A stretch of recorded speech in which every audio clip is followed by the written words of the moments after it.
Halo guys, kali ini gua bakal bahas tentang bagaimana cara kerja di Australia. Dan untuk di video kali ini gua bakal fokusnya itu di student visa. Jadi untuk bekerja di Australia itu kalian bisa memakai tiga visa yang berbeda. Ada student visa alias yang gua pakai sekarang, ada work and holiday visa, sama skilled visa alias kalau kalian punya skill di Indonesia, terus dibutuhkan di Australia, mungkin kalian bisa apply. Tapi di video kali ini gue bakal bahas student visa, karena gue lebih ngerti karena gue sendiri pakai student visa. Oke, untuk apply student visa, gue pakai agennya itu namanya RACC.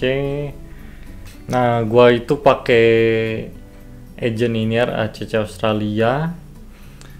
Itu di sini we speak ya.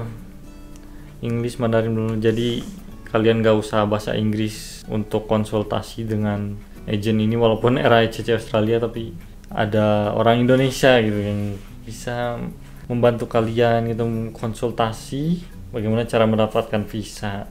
Nah, bagusnya agen RACC ini kalau apply student visa itu tidak dipungut biaya sama sekali karena mereka dapat komisi dari sekolah yang kalian daftar itu. Jadi benar-benar 0 rupiah, nggak dipungut biaya. Kalian bisa konsultasi di sana di RACC. Nanti kalian dikasih tahu arahannya harus gimana, dikasih harus dokumen apa aja.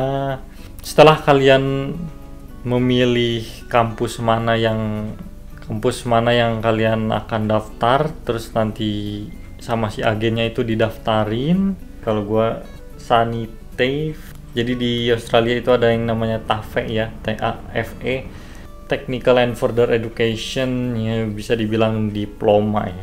Lulusan dari situ diploma.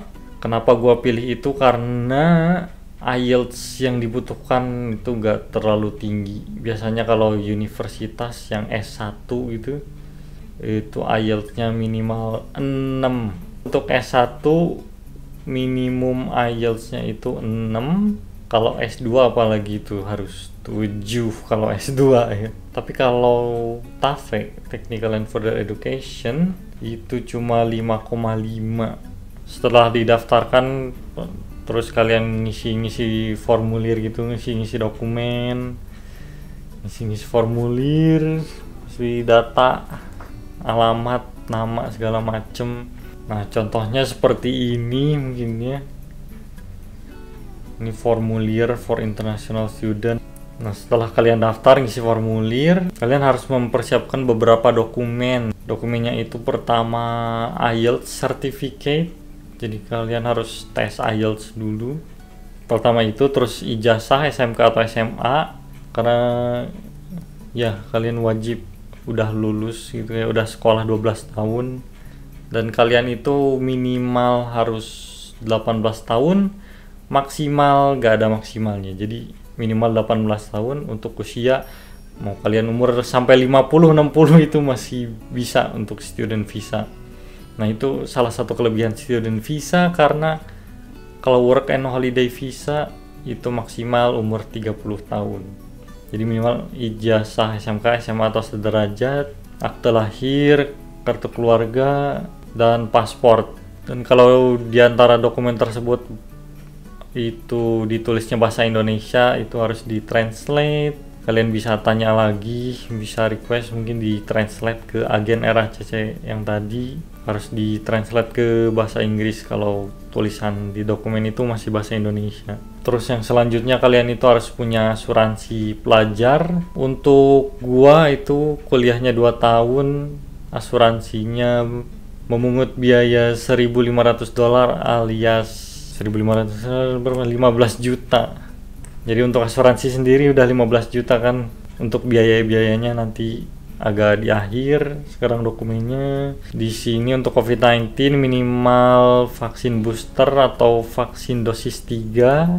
Terus ada yang namanya GTE statement, itu pernyataan kalian bahwa tujuan kalian ke Australia itu untuk study dan akan balik lagi ke Indonesia segala macam bla bla bla, itu supaya meyakinkan Australia bahwa kalian tuh tujuannya study di sana dan gak bakal overstay atau jadi ilegal.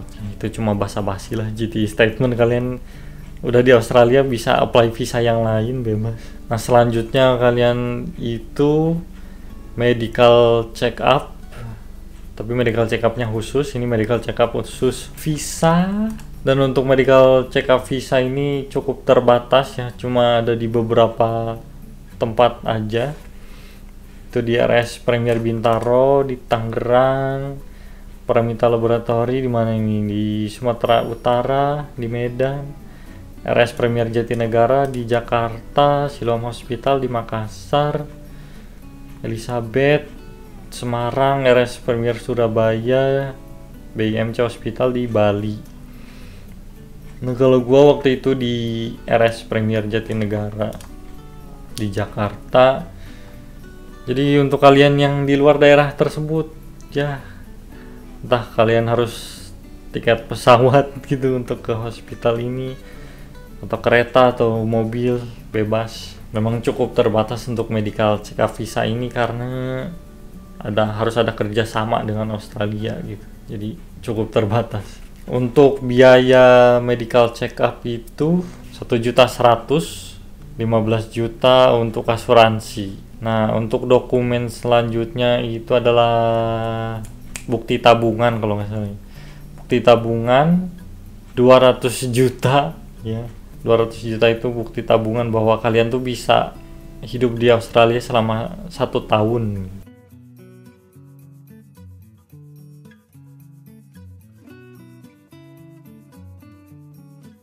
Dan selanjutnya kalian butuh bukti tabungan bahwa kalian bisa bayar kuliah dalam waktu 1 tahun. Untuk biaya kuliah gua itu satu term itu per 3 bulan itu $3.500 alias 35 juta. Jadi kalau 1 tahun gua 140 juta, jadi gua harus 140 juta di tabungan. Jadi di Australia ini bayar kuliahnya per 3 bulan ya, bukan per semester. Kalau semester itu 6 bulan kan. Dan harus ada bukti tabungan itu. Selanjutnya bukti tabungan bahwa kalian tuh bisa beli tiket pesawat dari Indonesia ke Australia. Waktu itu gua tiket pesawat karena gua waktu itu dari Bandung ke Bali 1 juta lah. Terus dari Bali ke Adelaide ke Australia 6 juta, jadi 7 juta. Oh ya terakhir pastinya ada biaya visanya itu sendiri. Jadi untuk biaya student visa sekarang tuh $650 alias 6 juta setengah.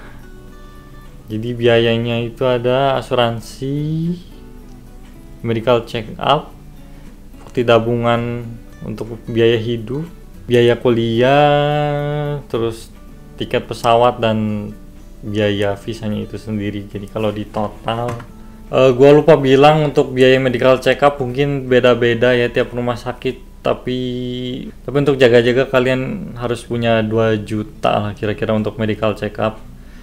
Dan gua udah totalin semua biaya, kira-kira kalian harus punya 370 juta di tabungan. Ya memang cukup mahal untuk student visa ini. 370 juta bukan uang yang sedikit memang. Tapi tenang aja, kalian tinggal di Australia kayak gaji dolar, bisa untuk membiayai kuliah sendiri, itu pasti bisa.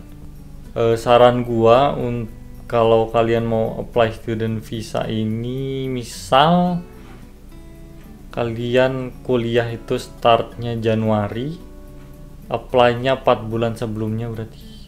Ya kira-kira kalau kuliahnya mulainya Januari, September udah apply visanya, jadi udah diproses.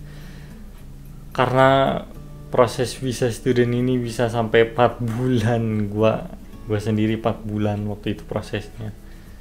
Tapi harusnya sih normalnya maksimalnya 3 bulan. Entahlah tahun 2022 cukup kacau. Untuk visa, proses visa di Australia memang rada kacau, bukan cuma gua doang, tapi kedepannya harusnya sih baik-baik aja. Maksimal 3 bulan proses visanya. Oke, kira-kira begitu videonya. Kalau kalian ada yang mau ditanyakan lagi, tulis di kolom komentar dan gua bakal jawab di video selanjutnya. Semoga video ini membantu. Sampai jumpa di video berikutnya. Bye bye.